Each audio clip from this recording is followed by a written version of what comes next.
Hello, today we are going to see anatomy and physiology of heart. The heart is a hollow muscular organ which pumps blood to atria and two ventricles.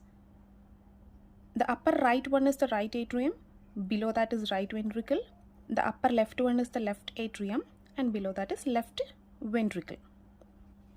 Now, there are three layers of the heart. The inner one is endocardium, middle one is myocardium and the outer layer is pericardium.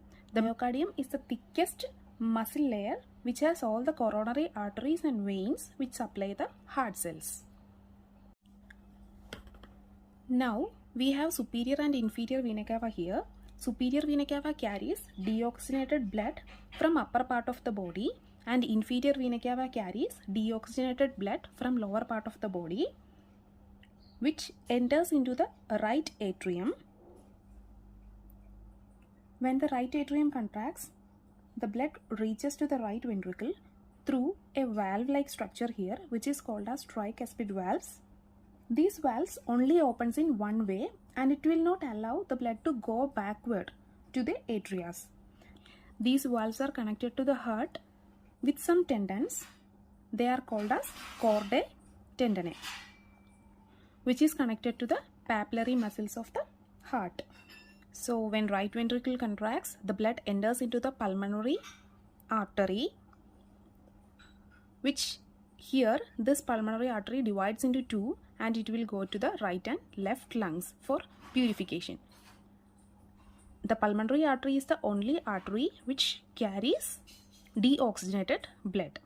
So the deoxygenated blood will go to the lungs for oxygenation. So after oxygenation, the oxygenated blood will come into the left atrium through pulmonary veins. We have 4 pulmonary veins here.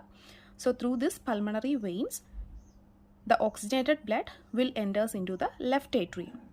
When left atrium contracts, it goes into left ventricle. Here we have another valve which is called as bicuspid valve or mitral valve. Again, when left ventricle contracts, the blood enters into the aorta. Here we have a semilunar valve. This is the left semilunar valve. So this oxygenated blood will goes through aorta all over the body. So when left ventricle contracts, the blood enters into the aorta. Here the aorta has an arch-like structure, a curve-like structure here, which is called as arch of aorta. So through aorta, the oxygenated blood will go all around the body. And again, same process is continuing through the superior and inferior vena cava. All the deoxygenated blood from the body will goes into the right atrium and this cycle will be continued. Here there is a wall which separates right and left side of the heart, which is called as cardiac septum. Here the myocardium is slightly thicker than the right side because it requires powerful contraction so that the blood reaches all around the body.